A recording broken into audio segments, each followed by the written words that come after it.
Alright, sorry for the ambient noise. I think that's going to be a consistent issue. Oh, whoops. This one. Hey guys! So, right now I'm just making sure everything's, the stream's healthy, it's running. It seems to be.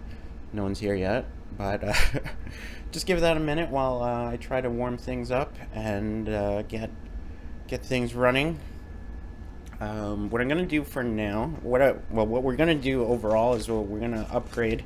This doesn't really show you much, but inside here is my new all-metal hot end, which I've been needing to upgrade my printer to, so that I can print different types of plastics on there.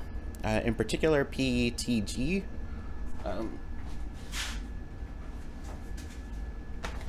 This stuff.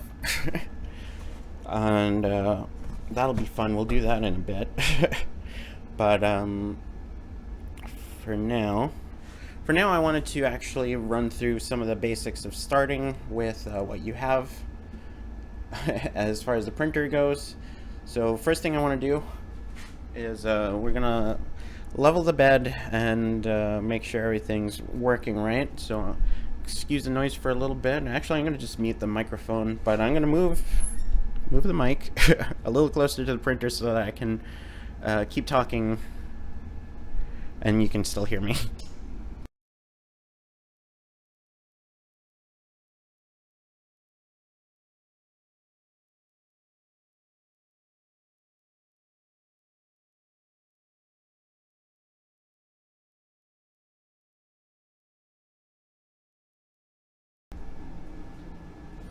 Okay, hopefully this works pretty well. So, first thing is to level the bed. What I have here is a feeler gauge that I used to use for mechanic type things, but I'm using it here to level the bed. So I have I don't know if you can see that through there. Yeah, there it goes.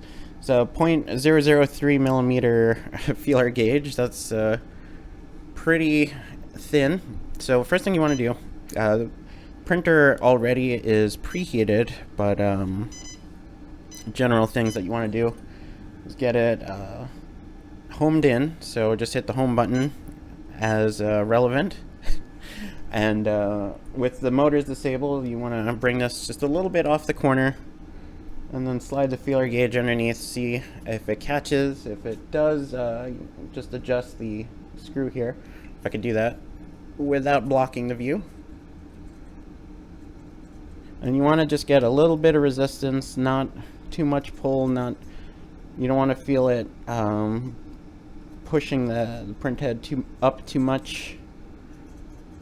So here I think is pretty good.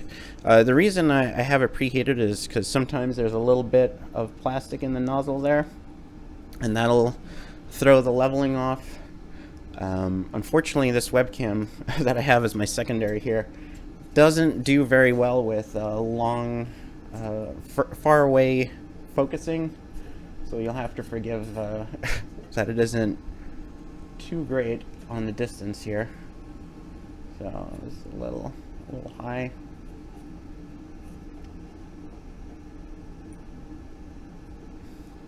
And you want it to just touch up against it. You want to feel the nozzle without dragging on it too much. Again, just bring it to each corner and make sure they're not giving you too much problem. I'm going to try to make a video about this too, about where to start with your printer, make sure everything works. Here, I'm just going to block the view here for this last one. And you want to make sure you're not putting too much pressure on the bed itself while you're doing this, because that'll mess up the height that you're measuring to. So this should be set to go. I'm just going to print out a little retraction test. Is probably one of the quickest things that I have. Now, Slicer, a new program that I'm working on, I need to work on the start code, because sometimes it kind of starts weird. Let me kind of force some extra plastic through there. Okay, yeah, it's balling up a little bit there. I don't know how well you can see it. There's a little bit of shadow there that you can see. And I'm just gonna wait until this starts before we start moving on to other things. Yep. Yeah, for some reason it extrudes a little bit, makes a little ball, and then that ball pretty much becomes part of the first layer, or part of the skirt there. I'm gonna try and see if I can't get a better view of what it's doing there. There we go.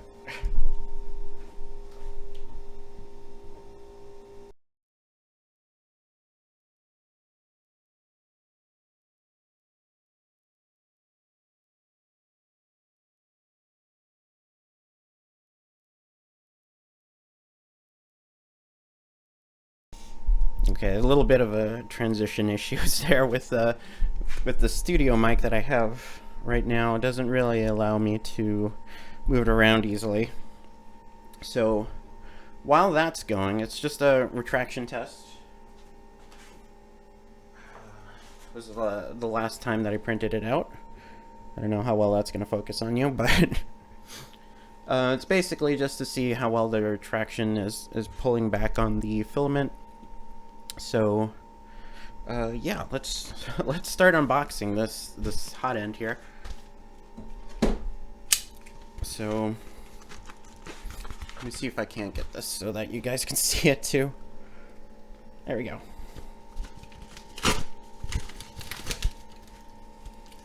There you go, packing slip. Another bag. This is the third bag. I actually obviously, you can see there's no labels on it or anything on this. So this was inside of another bag. This is a priority mail bag. And now we have another one. So very well packaged at the very least. It's certainly well protected. Because each of these are like a bubble wrap bag in themselves. Bubble wrap. Here we go. Ah. So, I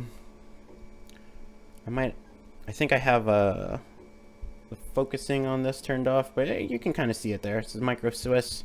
So that's where I got this from. And what this should be is just the cooling block, the thermal brake, and a new nozzle for the printer that I have, which I don't know if yeah, I have it in the description. It's a Monoprice Maker Select Plus, which is a Wanhao duplicator i3 clone.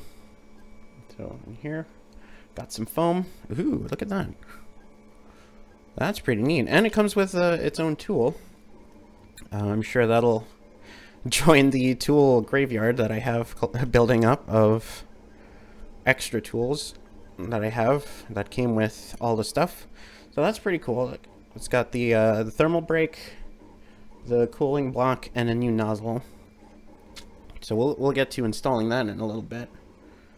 So before we do that, while this is printing, I want to show you a little trick. I'm not sure too many places really talk about it, but here, if I can just drag the mic with me.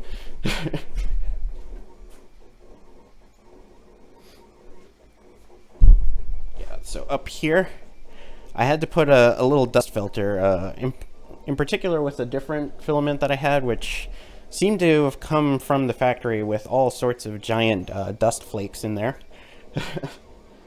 So I had that set up, but I was still having some issues with the printing. Some layers would eventually start to gum up and not print properly. The filament wasn't extruding as it should. So what I ended up doing is I added a little bit of olive oil into the filter there, which is actually just a little bit of tissue paper balled up inside there, more or less, and that's been helping the filament come out very consistently in the print so far. What am I printing? Albert BTG says. Right now I'm just here, let me get back to this cam. Right now I'm printing this. I'm probably going to cancel it. Honestly, I already have this. I see what this does. I just mainly wanted to get it started, and then we're gonna upgrade to this all metal hot end. So yeah, I think we're just about ready for that.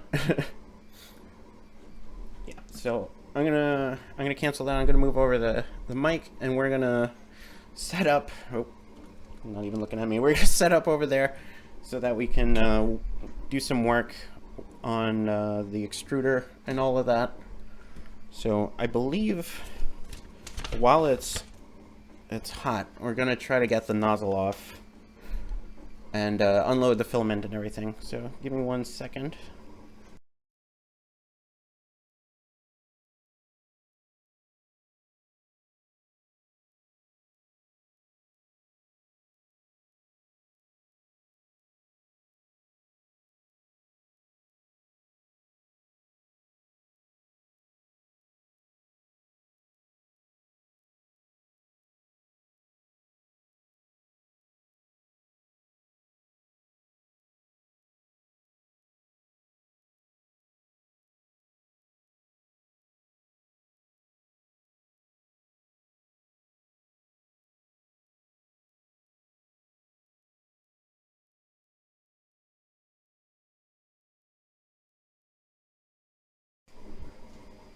As I've mentioned before, the this webcam doesn't seem to want to focus any further, so it's going to be a little blurry, unfortunately. I can't move my main webcam as of current. I'd have to do all sorts of unconnecting of stuff.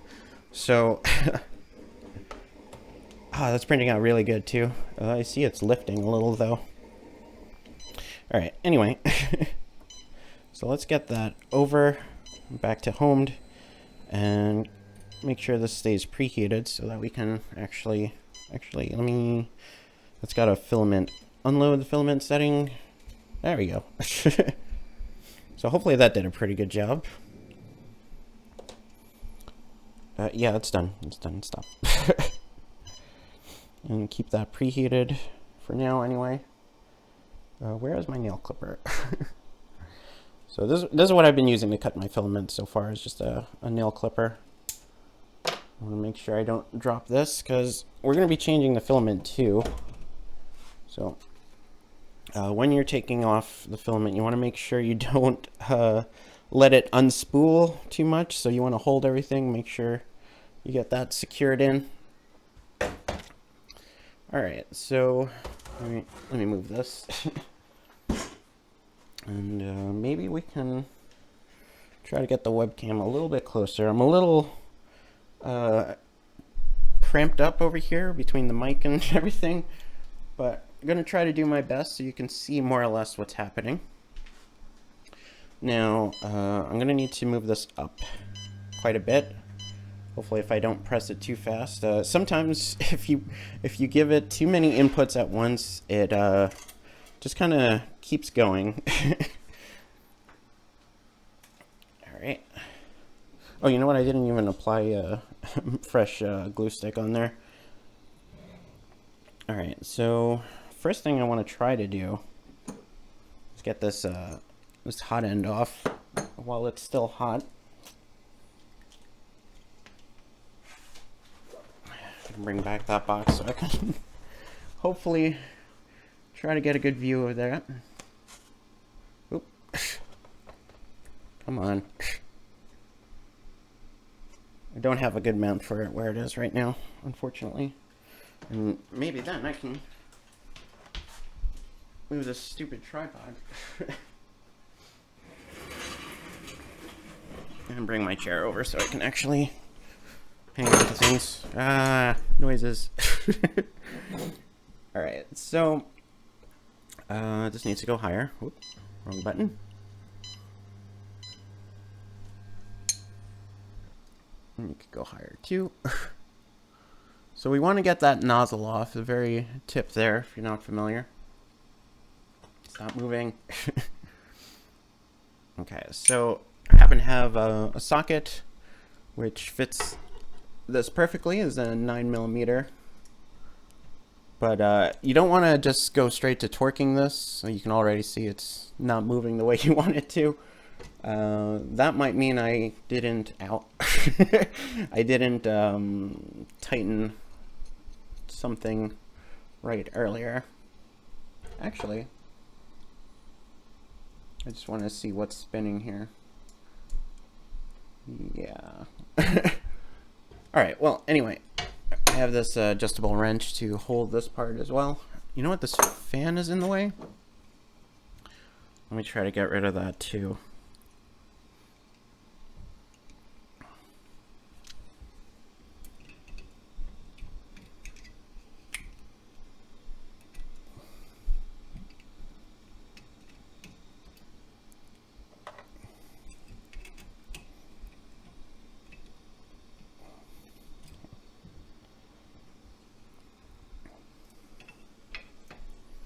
There we go.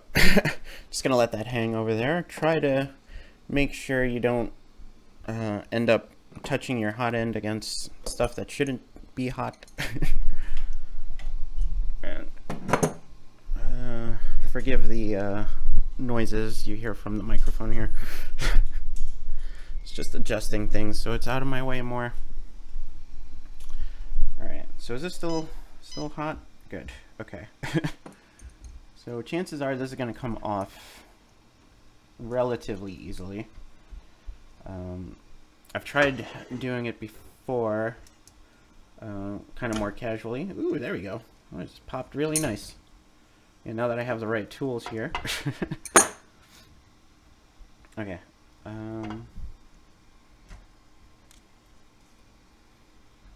Yeah, I'm going to need to keep this here while I do this. I'm getting no ratcheting resistance here either. Right? Can I? Yeah, there we go. I can do that. Just got to be careful when you're doing this. The hot end is still hot. So this block here is actually the one thing that we're keeping. Oh man, that is a really long screw. There we go.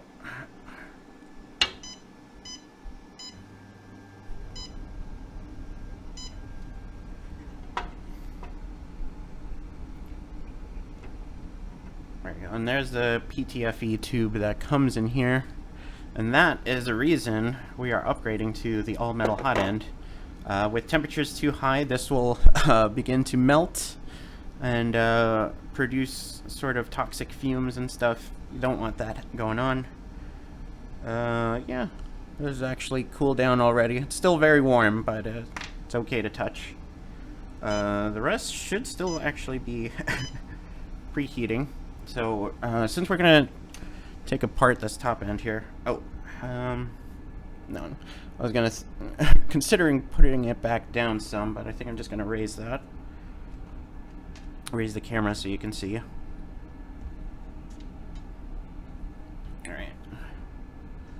So, as I mentioned before with the tool that's probably going to end up in the graveyard, I've just been using this. It's a little big, like the handle is, for this workspace. Kind of rubs up against the rails a little. But right now we're taking off this side fan here, which actually holds the stepper motor that controls the extruder and the feeding of the filament. There we go. And this, if you're not aware, is a lot of parts all together right there, so you have to be careful when taking this apart. There's the fan, the two screws, there's two spacers, and a cooling block, I guess, is a heat sink, I think is a more appropriate term. So you want to be careful with that, make sure that doesn't fall and you lose all your parts, or they go everywhere. I found reasonable success just hanging it off the other stuff that's nearby. Now for this. All right, so I'm gonna disconnect the extruder here, or the stepper motor extruder combo, and just put that off to the side for now. And this is the cooling block. That's one of the pieces that we're gonna replace. So this way, lefty loosey. All right, I'm rubbing up against that. It's one of those few instances where using the included tool might actually benefit me. Oh no, I put that upside down. Yeah, let's do that. Let's use the belt to hold that in place, hold everything together. Yeah, where is it? Is it? I think so. Yeah. Oh, no, that's tight. There we go.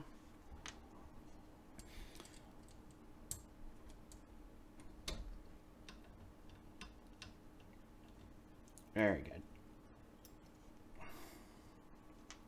Okay, so this still might be hot. Doesn't seem too bad.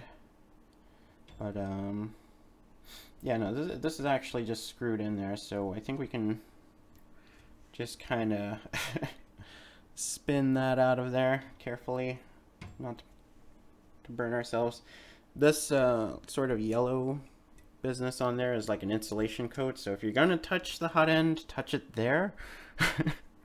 So here's the old cooling block and thermal brake. Let's bring over the new stuff. And here, let me try to figure out how to assemble this. Okay. So one of the things off the bat that I'm noticing right away is the sheer difference in size of the actual thermal brake point. So like right here is super thin. Again, I don't know how well you guys can see that. But yeah, that's super thin. The other one is pretty much practically the same thickness all the way through. So that's gonna keep the hot end hot and the cooling block cool.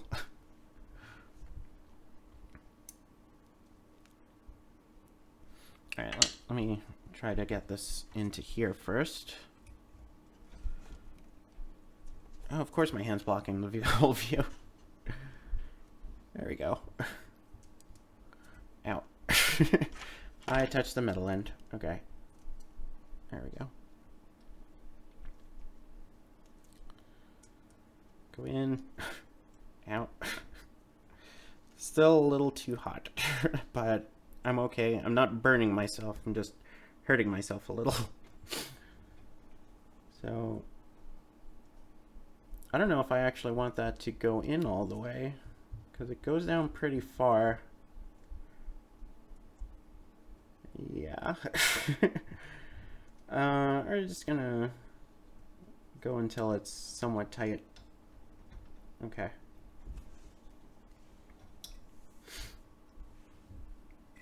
This part here, the nozzle. So this is a plated nozzle. So I think it's brass underneath with a harder steel coating the top of it. I'm gonna do sort of the same what we did before, just to get this nice and tight. Don't want to over tighten anything though. Switch that. Okay, and just torque it a little bit until you feel that give you a good amount of resistance. That's just a general tip. I don't know exactly what torque numbers you want to get off of this, but that looks pretty good.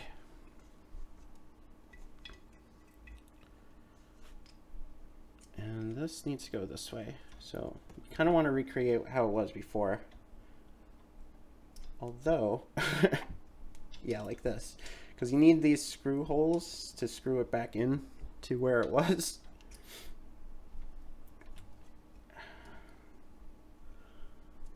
little worried about how this works though, because it's not easy to squeeze in there.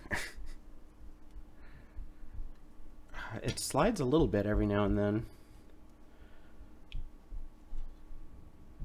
but I'm still still a little weary of the hot end here. Oh, there is a grub screw there. Okay, that will help. Is this the right size? Is the included wrench the right size? Yes, it is. Okay, so over here there's a little screw, which, yeah, that goes all the way through this slot here. Yeah, there we go. See, slides right on. So you want to kind of make this flush where the hot end and the thermal, well, the cooling block and the thermal break meet. I'm just gonna put my finger there.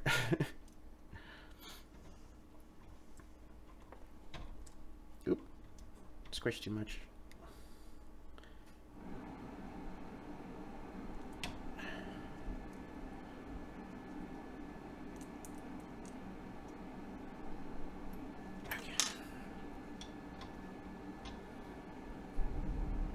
Alright, that's pretty much installed. I just have to reassemble everything. Yep. Let's move that out of the way.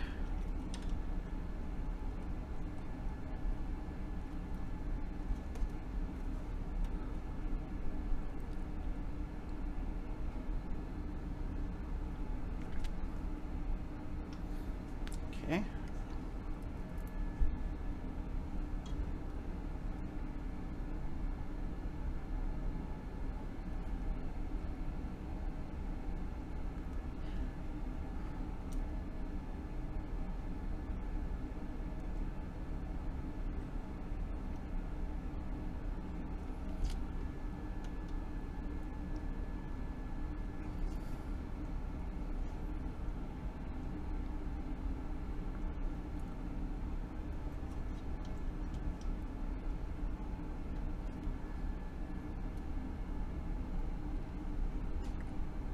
Okay, I'm just being a little extra anal here with how everything's aligned and how everything's tightened. Okay, so let's bring back the extruder and the fan. Ah.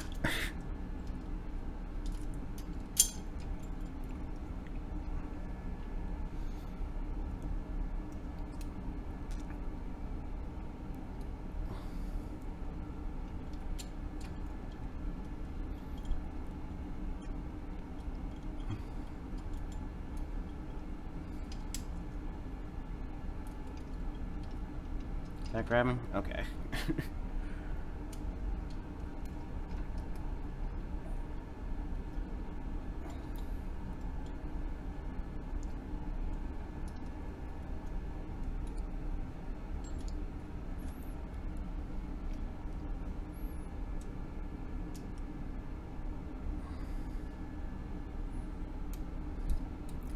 Actually, you know what, this this included tool might end up replacing the one that came with the printer, because it actually stripped the short end pretty much right away.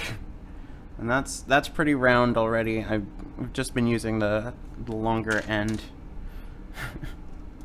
So maybe I can torque these things a little better. Now that I got a short end I can use again.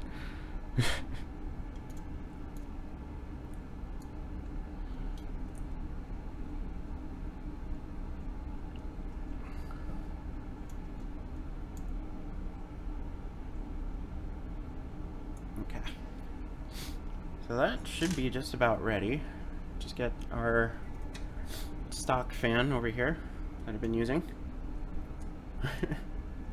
I've printed out a different one of these fan ducts.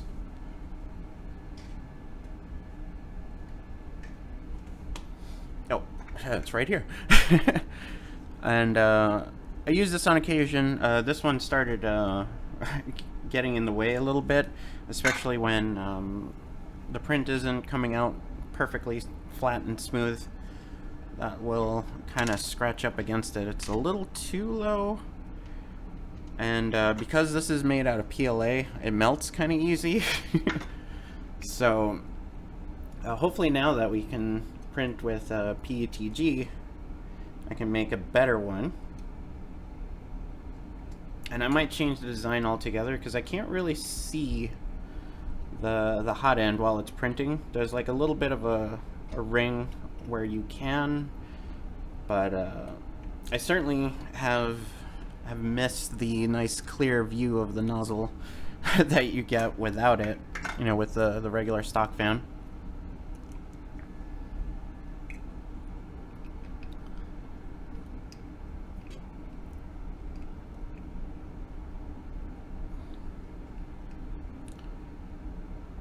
Okay, so we're just about ready to start printing. Oh, would help if I plugged in the motor. There we go. Alright, so actually let me keep this up a little bit, I think, for now, because I'm gonna need to load a new filament into there.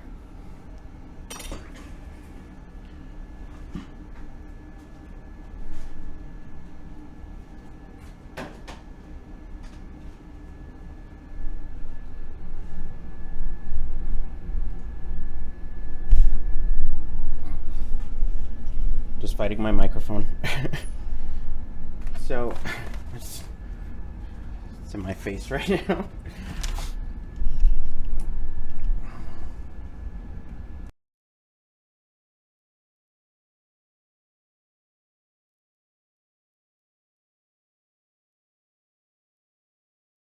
Just to give you guys a look at what I'm having to fight here. Alright, so I'm gonna open up this PETG that I got. This is actually like a clear red color, which ought to be interesting once that starts printing. So I'm bringing you over here so we can continue the pseudo unboxing theme that we got going on.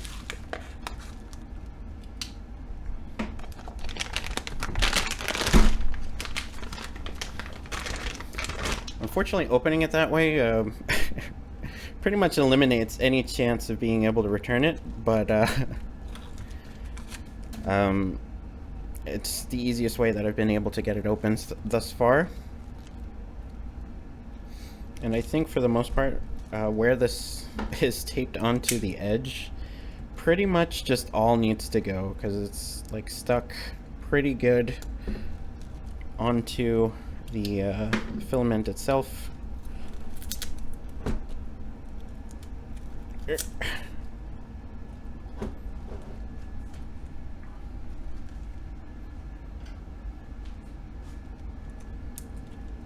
we go. So here we go, is new PETG. I don't know how well you can see that it's kind of clear there. Not really at all. Alright, so oh, it's unspooling. Let's go back over here for a bit. Let's see if we can't get this loaded. No, not print. So I don't know if we can... Yeah, you're not going to get a good view of the screen here, I don't think.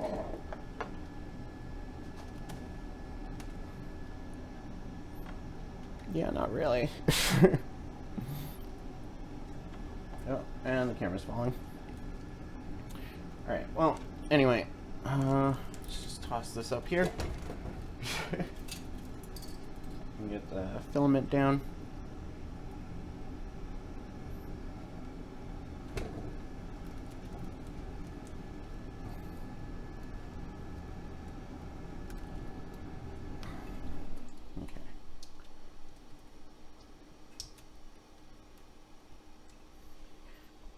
so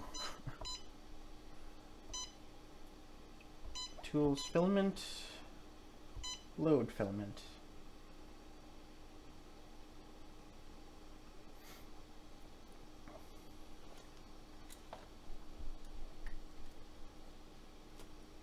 Alright, so that's gonna take a little bit to heat up.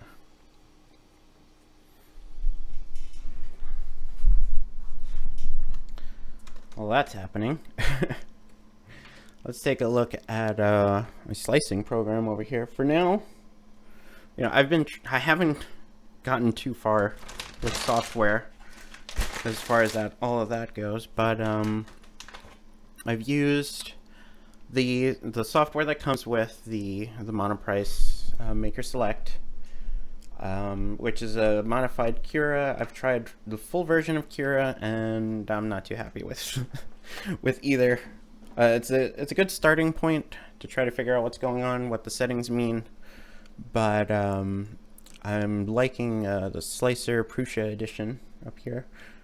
Pretty good. So we have a benchy loaded up here. Just gonna check on the temperature over there every now and then, and it's a little more segmented, all the settings. In Cura it's just kind of it has categories, but it just shows everything all in one display really, and it's a little confusing. I think it's a little easier to understand, but this program seems to have its downsides as well. Cura gives an estimated print time. I see a lot of people complaining about how inaccurate it is, but it at least gives you a reference frame as to how far things are going to take. At least you can get an idea of how long it's going to take compared to, say, a different model. So, oh, hey, I see filament.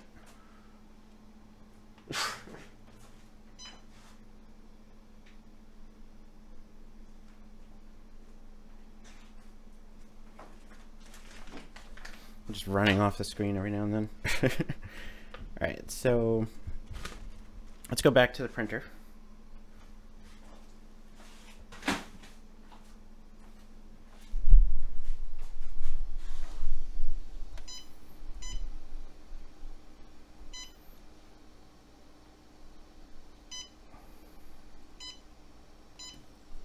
Alright, I just want to check that that's coming out properly. It looks to be doing pretty good.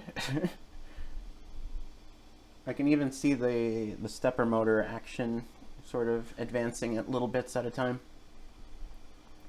So that's pretty good. I'm real excited to get started printing with this.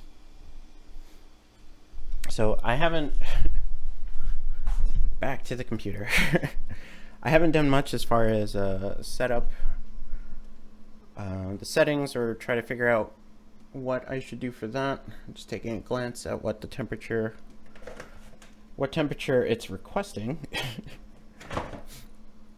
So we can try to go into some of the settings here. Filament, right? This is what I want to change. So filament should be same diameter, that at least 175 is what it says it is. I just got a caliper as well. So it's really cheap. It's like 16 bucks from like Home Depot or something.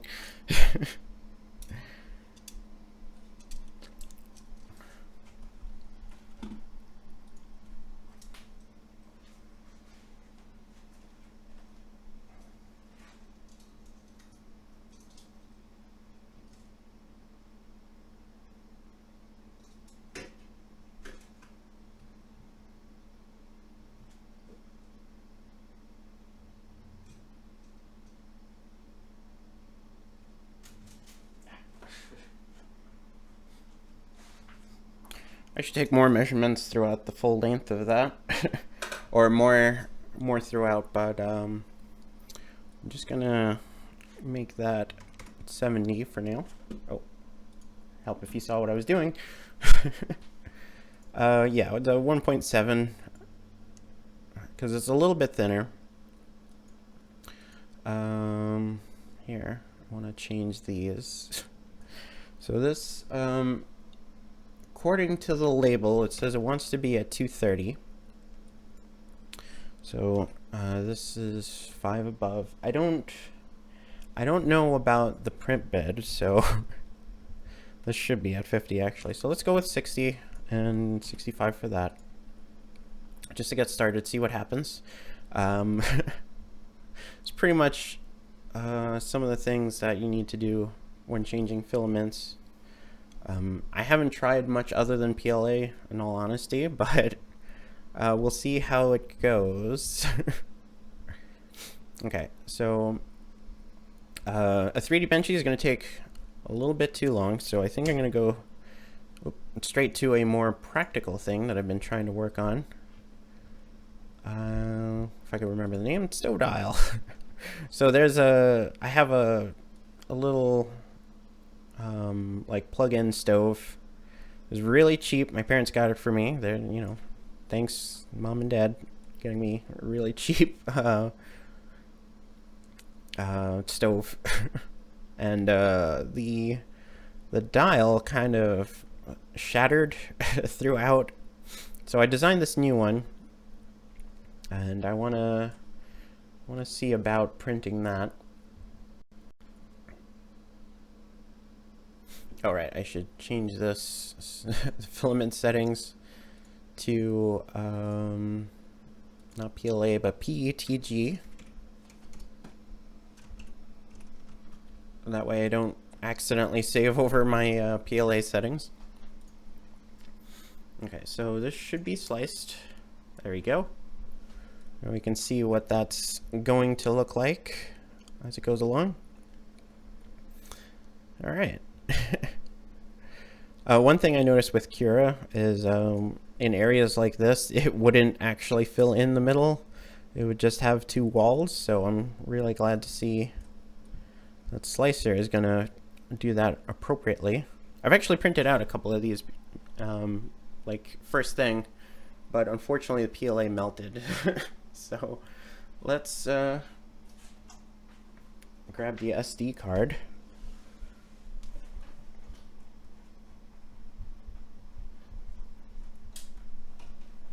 I really need a better setup for where that plugs in, and export that. Maker Select, and I don't think I have another one on here, right? Yeah. And that last little bit always seems to take so long. Oh, you can't even see it. Yeah, there's a little loading bar down here, and it always takes a little bit right at the end. So that should be good. Let's get back over to the printer. I gotta drag my mic. So this seems to still be oozing a bit. A little concerned about that, but should be able to get started here.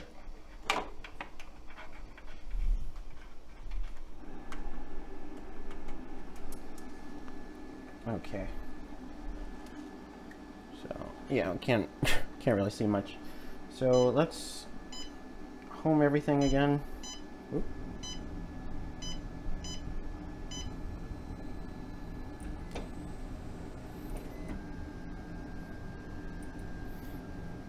Gotta wait for that to come all the way down.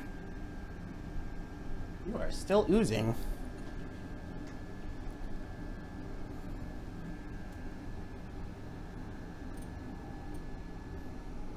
Okay. So I want to maybe clean that. I'm gonna be right back. Hang on.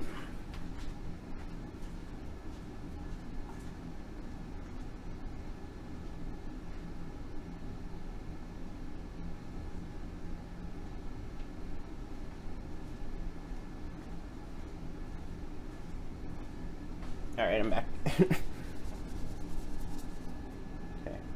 a little wetter than I wanted. Okay.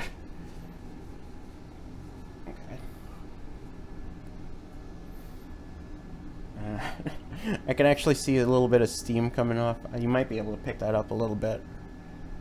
Just from the water quickly evaporating from the surface there. Which is good. This is kind of what we want. So, let's get a quick application of glue stick there. And stow dial.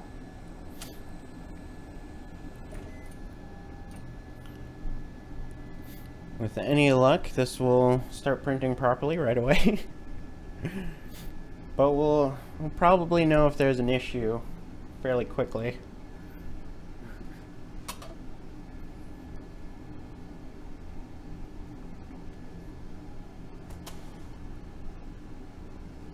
Yeah, that might be the best view, I think.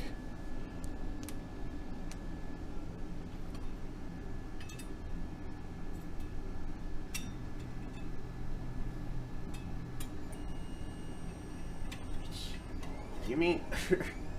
Alright, nothing sticking. Excellent.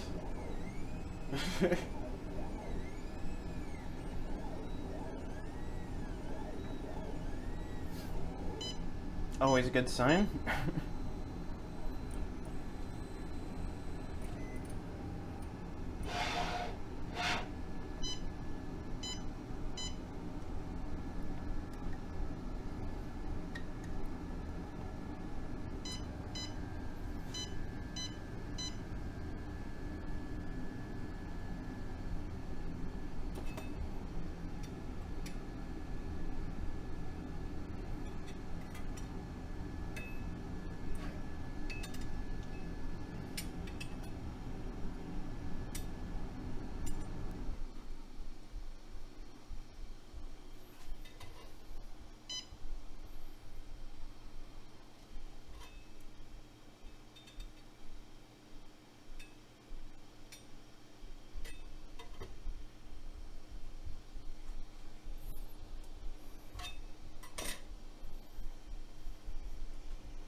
Yeah, I really need to work on my my starting G code here.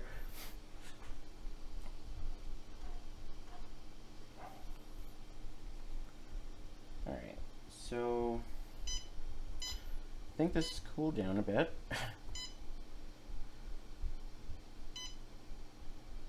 And I wish I could adjust the preset preheating temperatures. Let's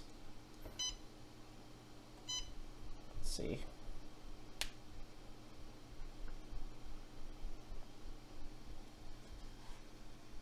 So I'm just going to try again, more or less exactly as we had started.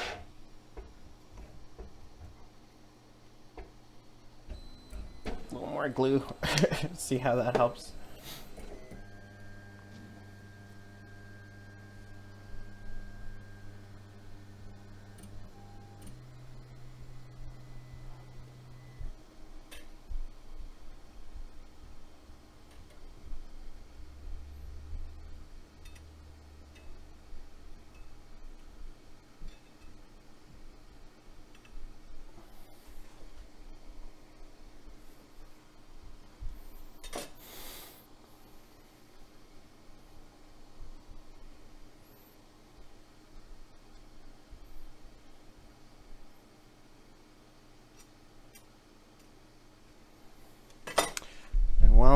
Well, that tries to start up again.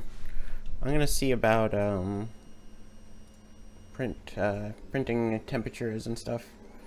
Yeah, that's not doing anything. Yay. Yeah, printing temperatures.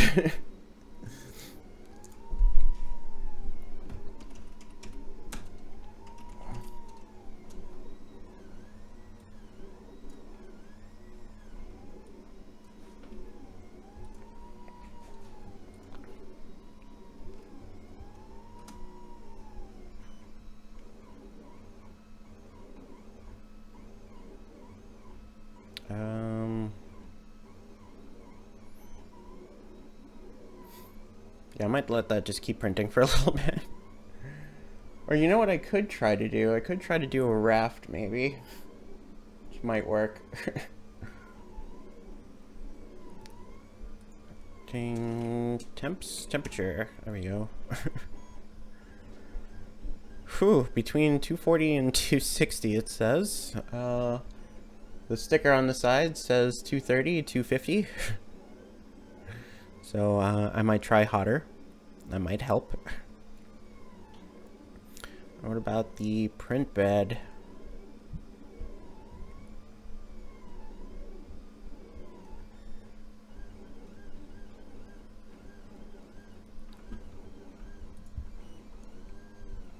Let me see. Is this a video? I hope it's not a video. Printing temperature. Set your bed temperature to 100. That might help. Alright, so print settings, filament, cooling, filament, extruder. So yeah, let's just go ahead and crank that up to the max here. At least the max on the sticker. And it said 100. So I'm gonna be worried about my hand when oh hey, it started printing something.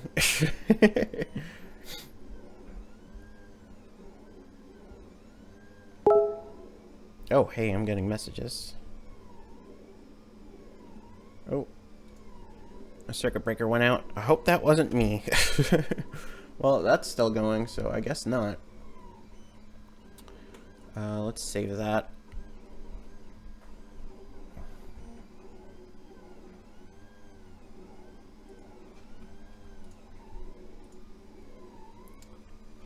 Okay.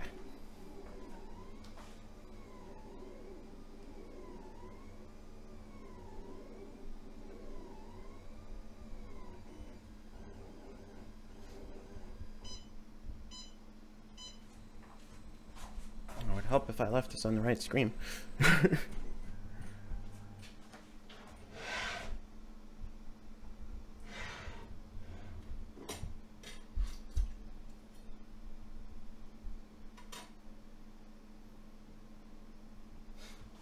All things to consider, this actually didn't come out too bad.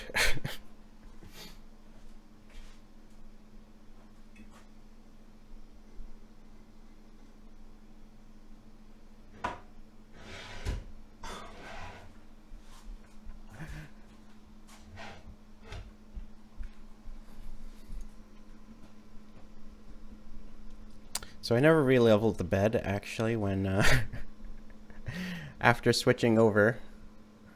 Might have saw me scratching at it. It seems to be picking up the, the surface there. It's unfortunately not very temperature resistant. Alright, so I wonder if this is the time that I switch over to the secondary. Well, either way, I gotta level it. I gotta check on the breakers. So for now, yeah, I'm gonna be right back. Hang on.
So, first of all, let's move this up so it's not in the way anymore.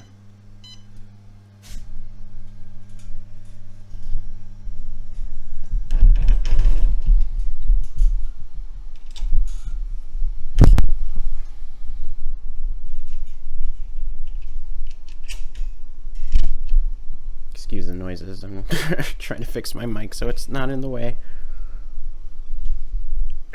There we go. Sort of less in the way. Yeah, I think that'll do. Okay. So, in a situation like this, just tighten these screws all the way.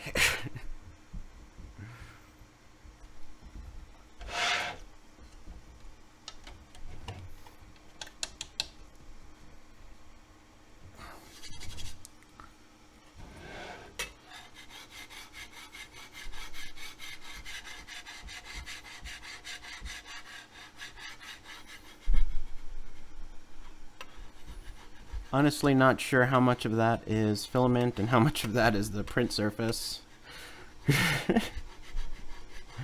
How much of it is glue, etc.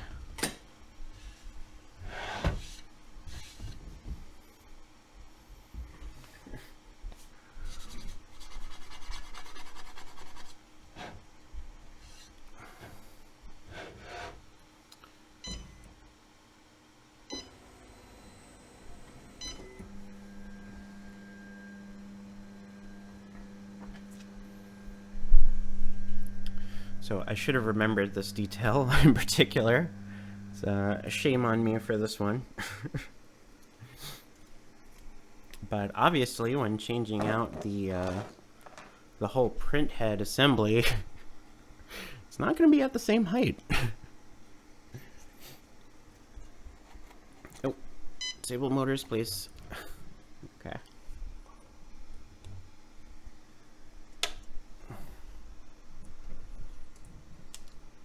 So since I pushed these all the way down, I think first start by getting it by eye. Get it close enough.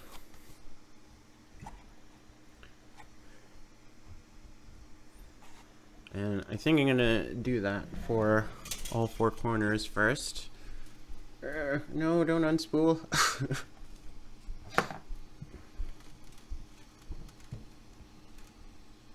Okay.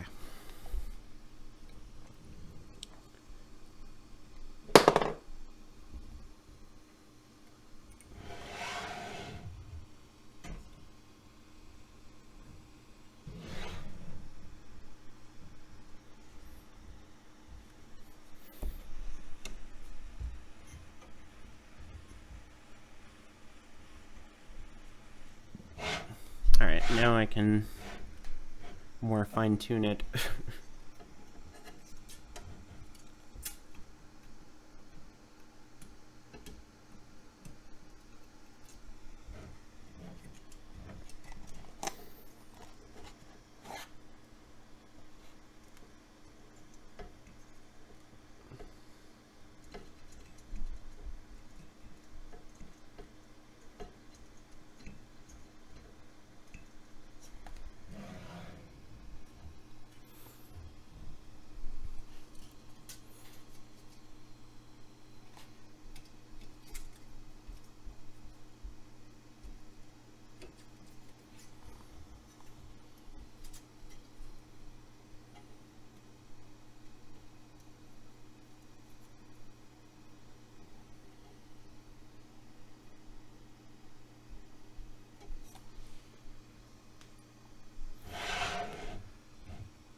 Alright, so this should be level.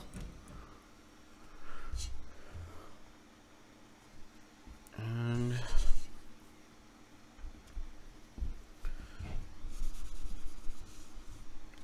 let's do that again. I love that, I don't know how well you can see it there.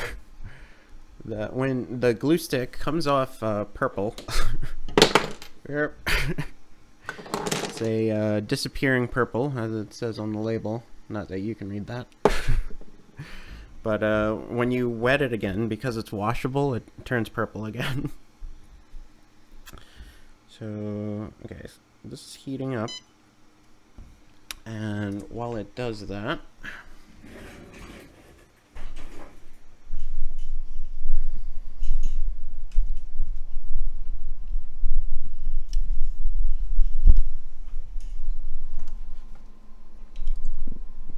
come back over here for a little bit.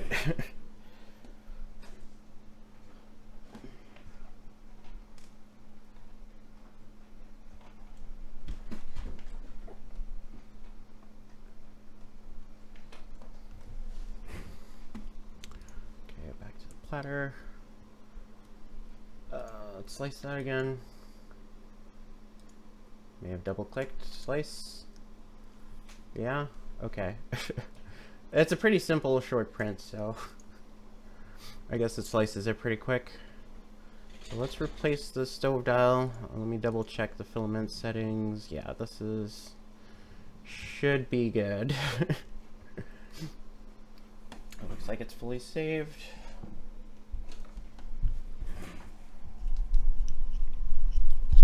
I think I more or less figured out a way to quickly transition. Yeah, back over to here. Get the glue stick out of the way. Oh, hey, I am still getting messages.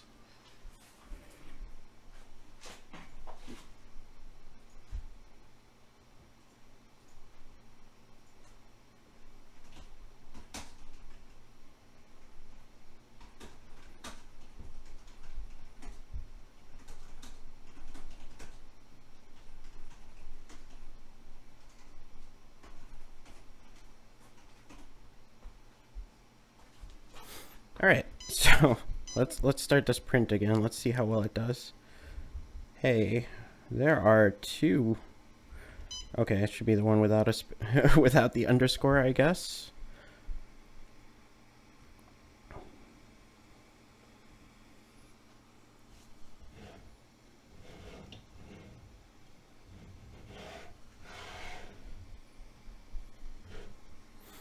All right, well it's heating up for now.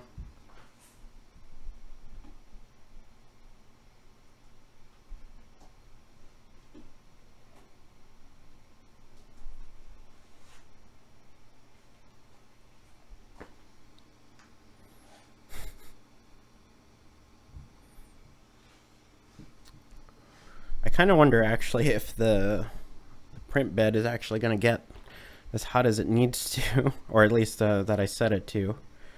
Unfortunately, because of the way the slicer sets it up, it's not going to continue until the bed actually reaches that temperature. Here, let's bring over the cam to our little display here of the temperatures. So the extruder temperature is currently set to the ABS preset, and just for reasons, that's how it works. The bed is still heating up, but it's slowly getting higher and higher. I don't know if it's actually going to make it to 100. I think we're gonna have to settle for 80. Which means I'm going to have to redo the settings again.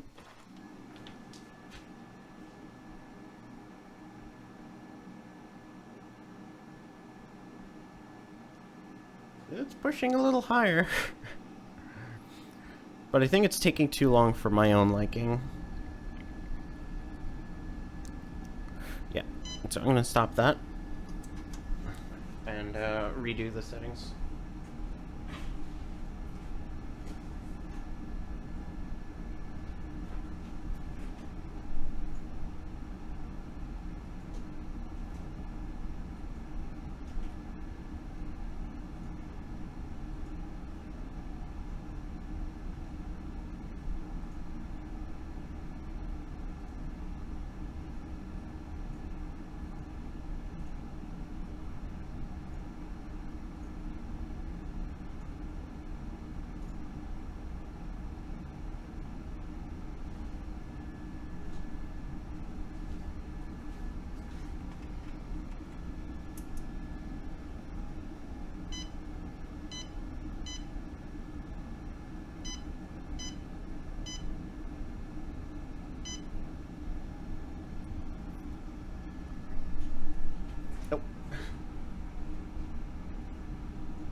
Yeah, I don't think we need to be quite that close.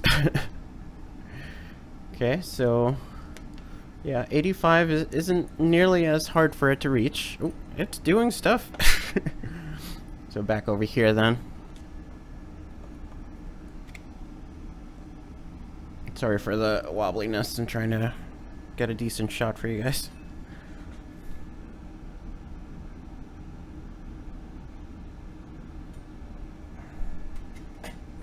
I try my best to set that up so that it won't drag, or at least that I can try to grab it after it starts.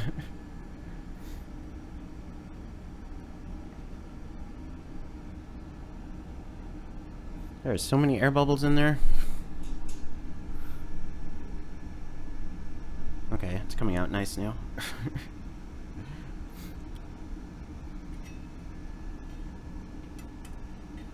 Oh, fell off.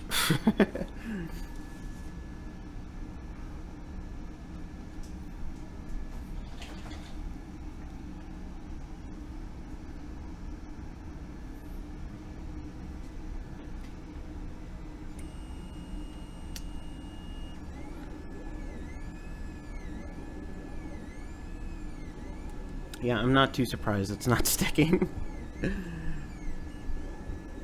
What a mess. I don't know, I might have to redo the start code. This is not working out for me very nicely. Here, I can kind of see it better there. So, let's bring that up. Oh, my dog wants to go outside, of course.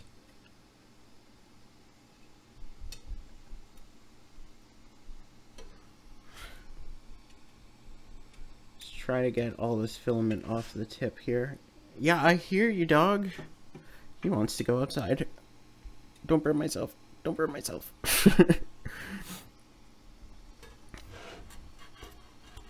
Okay.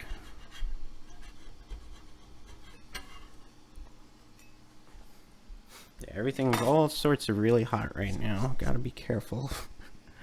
But I kind of look like still giving me some issues as far as the leveling. So let me get a feeler gauge in there now. Oh yeah. So I think my print bed is all warped. Yeah, that's all right. No, the other way.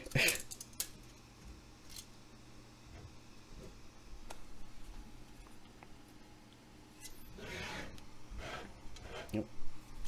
Gotta do this.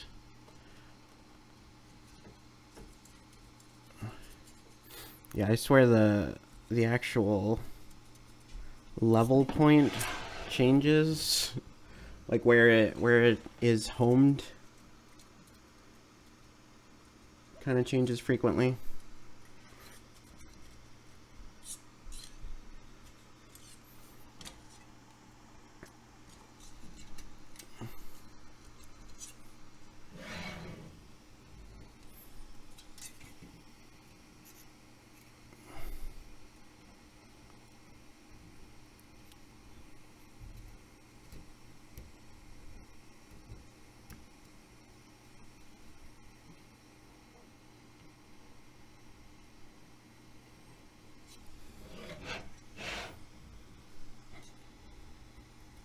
Okay, so that should be better.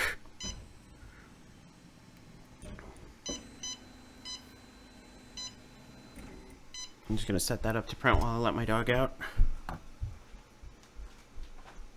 Wanna go outside?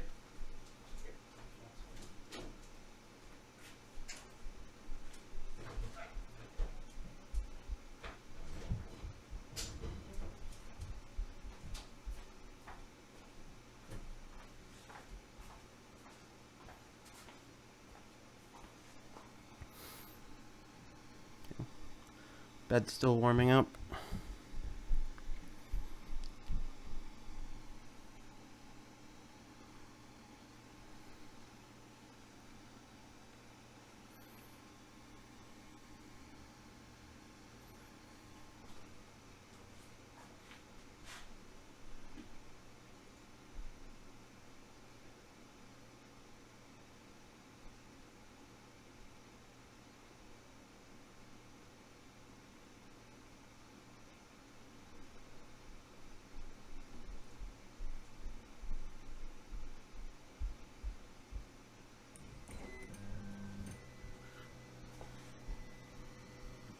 Oh, there we go. This is what I like. When it sticks to the surface before it picks up. Because then that little bit that extrudes, which seems to be quite a bit, which might be another thing I need to change.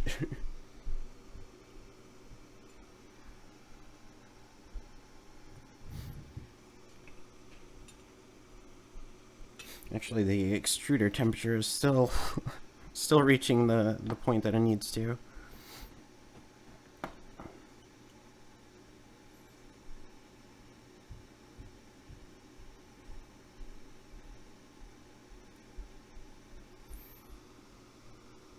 It appears to be extruding, I think.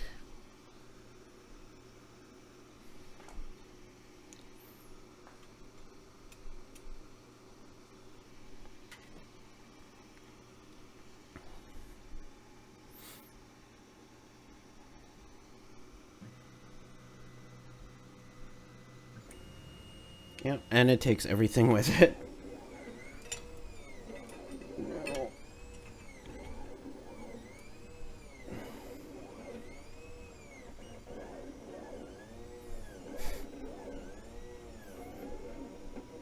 Somewhere in there it started to print appropriately.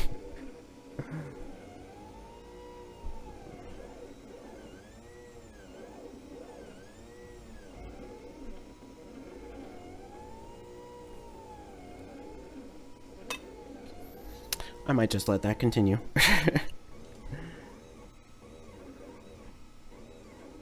Yeah, it's not sticking great, but it's starting to work. So we're almost there, I feel. Oh, is this layer 2 already?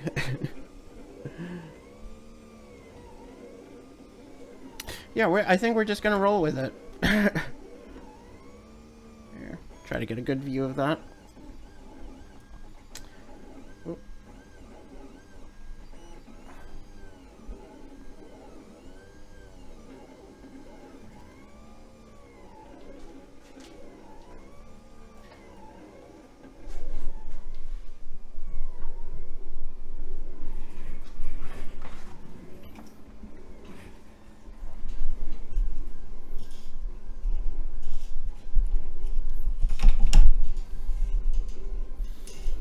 Sure you can hear me moving the mic.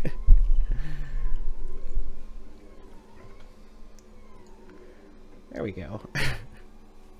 So while that's printing, which it seems to be doing okay now, at least. Let's cover some of actually, there it is. Designing the stove dial in particular. So I'm personally using Onshape. It's a CAD drawing thing. Onshape is pretty cool, except that it costs like 100 some odd a month, but you can use it for free, so long as you don't plan on having any sort of copyright holds to whatever you're designing on here. So it's a little less than ideal for most people, I would imagine. But for me, I'm pretty not big on the whole copyright thing, so it works just fine. Edit appearance. Let's not have this totally transparent. This arrow could be better, but for now, that is what works for me. So let's kind of go through the steps that I took to make this. So this was actually the first sketch that I did. If we, how do I, the front, there it is. All right, so this is basically the profile of the overall shape plus a little cutout for the actual dial. So we can, I have another sketch here. What is this sketch? This sketch is, no, that's not what I wanted. This sketch is of the hole and the arrow, actually. The insert peg for the stove itself. Oh, that's actually coming out really nice. A little hard on the start, but I'll have to figure that out on my own, I guess. So from there, move on to the first revolve that I did, which basically got the overall profile of the dial itself. Jeez, I can't remember the controls at all. Yeah, it's just a round nub. And then extruded it's like cutout for that. And then I think this, yeah, I tilted it a little bit so it gave a little bit of an angle towards the front of the dial. And then I made a second one. Oh, I guess the mirror, yeah, mirror settings were set to remove. And then I just removed the initial one. There you go. I'm sure there are other ways to go about doing that. I'm still learning how to use this program. So you can kind of see there, move the way I want you to, that it's starting to give the shape properly. And what did I do next? I filleted the edges so it's a little more rounder, a little nicer to the touch. What's that? That's the arrow. And then I did a shell of the bottom side, so that just added the interior shape so I don't print out the whole thing full of infill. You can kind of, I don't know how well you can see in the corner there. Let me zoom in for you. You can kind of see that it's just doing the peg in the middle, and then the outside, it's already up to the slope, sort of, this part. Oh, and before we go too far into what it's doing, I then added the peg there and a hole for that. And minor minor little things, and then just adding fillets and chamfers all around to try to make it a little easier, not only either to print or, actually no, I think at this point I didn't know what was good to print. I designed this before I even got the printer. And I mainly just wanted to clean up the shape a bit and make it easy to put onto the actual stove itself. Yeah, just cleaned everything up. Pretty straightforward. I have some other stuff on here. I have the fan duct that I've been working on, which again I might change altogether the way I do this, but this is the design I have. And this is far more complicated as far as the steps that I took to make that. I'm not going to go through all of them, but I lost my dashboard.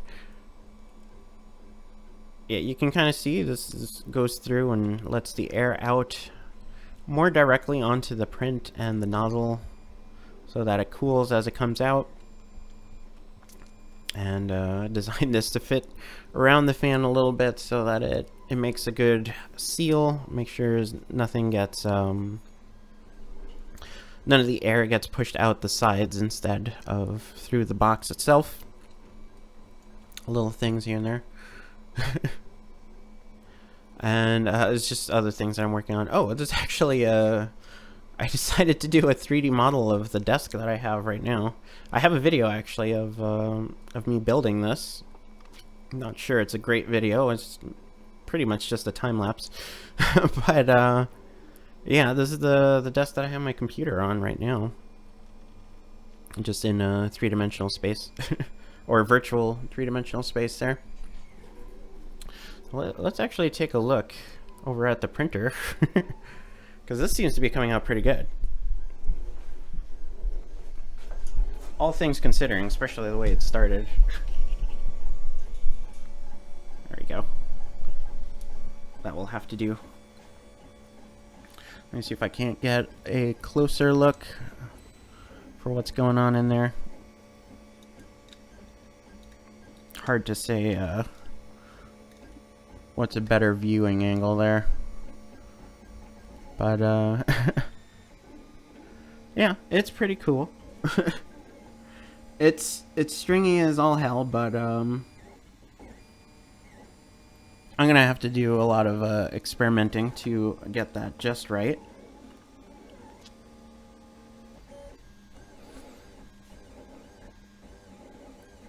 Yeah, I'm excited to try this out, actually. So the main issue I had, actually, grab my old prints that I did.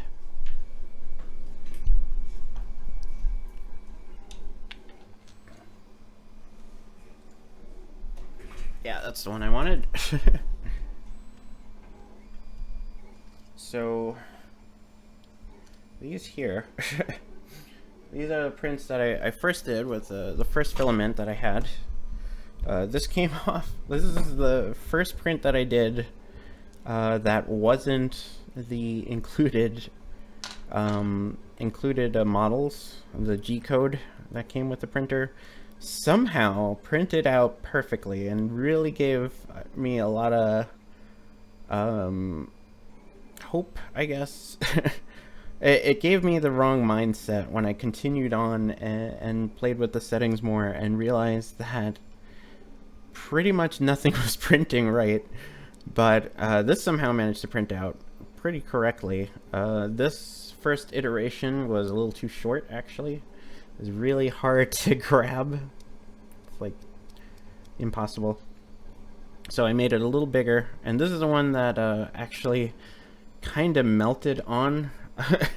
Well, they didn't melt onto, but I don't know how well this is gonna come out.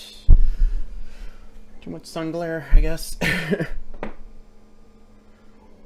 Yeah, you might be able to see if I actually adjusted the focus on here. I can get that out of the way. There we go. Yeah, there you might be able to tell that the inside post is no longer aligned vertically with the rest of the dial. So it started to spin. So it was pretty much melting. This is the problem that I encountered basically with the initial the first stove dial that came with it.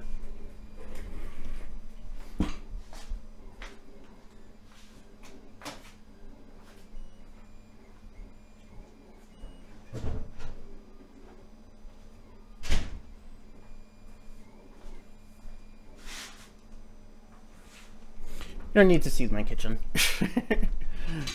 Alright, so although it didn't, the problems that I had weren't really with it melting so much that it just shattered. So we'll see how the PETG stands up. I also have ABS, which should give me a different experience than the PETG. So we'll see which one is actually better. That's something I guess I'll have to report on later after I've done a few more tests to see how well everything works. Oh, okay, it just reached the top of the inside dial. So too many windows open. So we go back here. Oh, actually no, this isn't what I want to be looking at. There we go. So the print itself is somewhere around here. And I just saw it printing this back and forth. And that's at 64% already. So this is probably the fastest print that I have. The fastest model as far as printing goes. It seems to be doing pretty good. Going nicely for now anyway. And we've been streaming for a little over an hour and a half. That's pretty cool. Yeah, I'm definitely much happier with the way this seems to be slicing the overall. Oh, hey. Uh, that's not ideal, but it will have to do. Yeah, the way the arrow is coming out. But that's kind of my own fault, I guess. Oop, wrong view. Yeah, that should work out pretty well.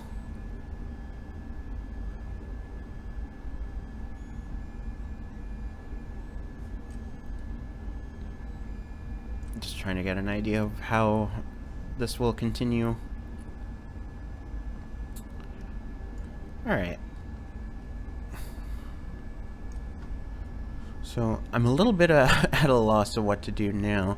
I guess what we can try to do, if we go back to our web browser, for the most part, all of the things that I have been printing have been from the Thingiverse. I'm sure there are plenty of other places to go, and I would probably like to know what those are. I could probably also search it on my own. I just haven't. I came across Thingiverse pretty early on, I think even before I learned a whole lot about 3D printing. And, oh yeah, this is my likes, the things that I want to try to print out at some point or another. For right now, I just want to make sure it works, which has been quite a task in and of itself. Saitama. So, just scrolling through some of the things that I've either have printed or want to at some point, or am considering at the very least. Oh yeah, vacuum forming. That's something I certainly want to get into, and being able to do it with just a vacuum would be amazing. Enterprises. I like Star Trek. I also enjoy Star Wars, but not as much as Star Trek, I think, overall.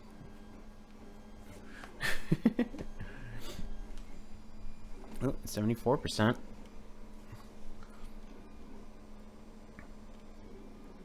Oh yes, the fractal pyramid. That's a fun one.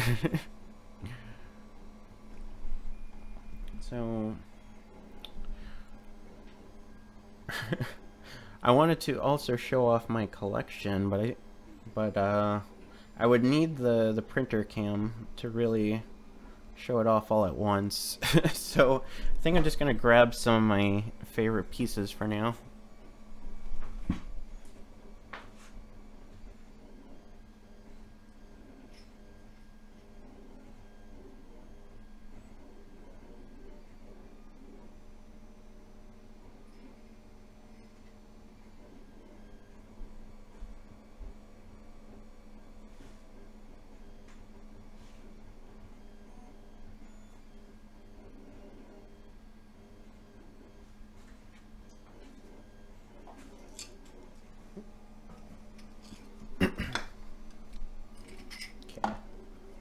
Perfectly out of view. Did I show these? I think I did. I might have, but right now we're trying to kill some time. So, of course, you got your benchy. Let's go back to the face cam view here. So yeah, full-size benchy at what is this, 0.2? Not sure if this was, I think this was slicer. No, it's probably Cura or the Monoprice version. This was also on Cura as a 0.1 resolution of the. This is a bigger model of the Swan that came with the printer in the G code. That's actually should be somewhere in my favorites here. Ah. That's not what I wanted.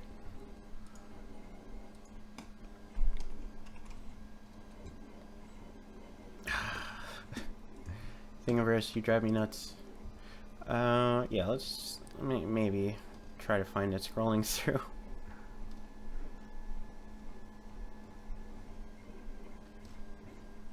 This isn't working. Okay, what I do remember. Oh, I ended up opening that again. Aria Dragon should do it. Should bring me at least to, yeah, Luby, who did the swan print or design. If I can find it, there it is. So this is one of the included G codes that come with the printer. It prints out at about 35% the actual size of the file.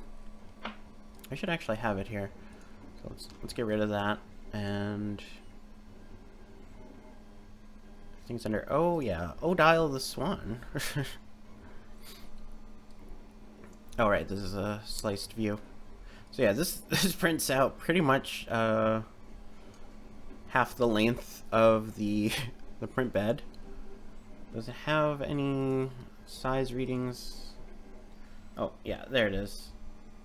So yeah, it's almost 100 across. So it's pretty big. I'm not gonna slice that because that's gonna take forever. But as far as the scale goes, I think the one that comes preloaded is about this size. The one that I just showed is 50%, so it's a bit bigger.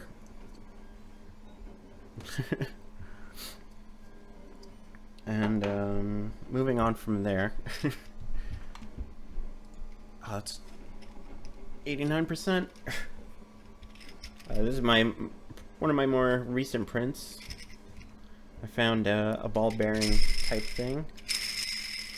The bottoms of the balls didn't print out great, but it spins pretty cool, but it's also got a huge amount of slack. But for the sheer sake of testing things out, making sure they work right, pretty happy with that. Got a little octopus. Judging from how difficult it was to get the PETG started, I don't think I will be actually trying too many filaments today. At least on the stream. I'll probably try different things later on. I'm going to be printing all day, I'm sure. But this is one of the standard flexible filament prints. So I have this file. I can load that up even. I just have it saved as octopus. This is at, I think, 50% the size, 0.2 layer height. Looking forward to that. That ought to be fun. See how well that squishes and stuff, and what kind of infill settings changes that, and so on and so forth. Are you done yet? Oh, derp. I wasn't showing this. That would help.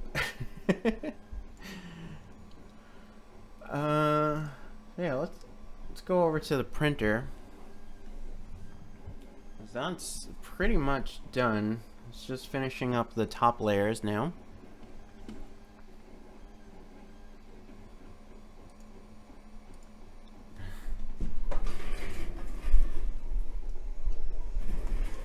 Yep, 98%. I want to see if I can catch that. Oh, I don't know if you saw that.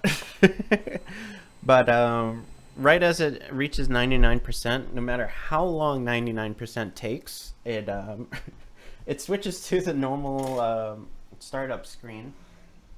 Oh, let's take a camera here. I should move that over. So hey, check that out. It's a little overlit right now. Maybe I can turn that off. I don't know if that helps. A little bit.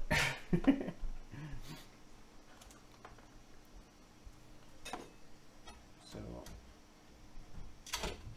aside from the disastrous first layer, oh, it's so stringy. Alright, let's get back to my good cam.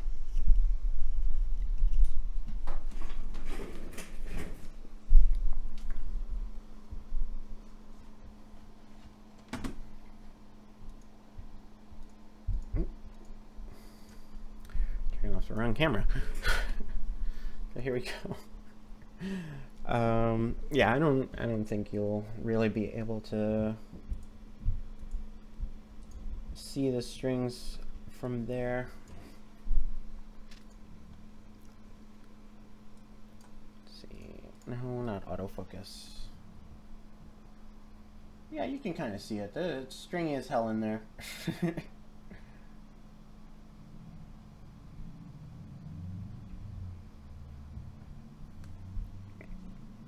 But that I'll be able to figure out in time.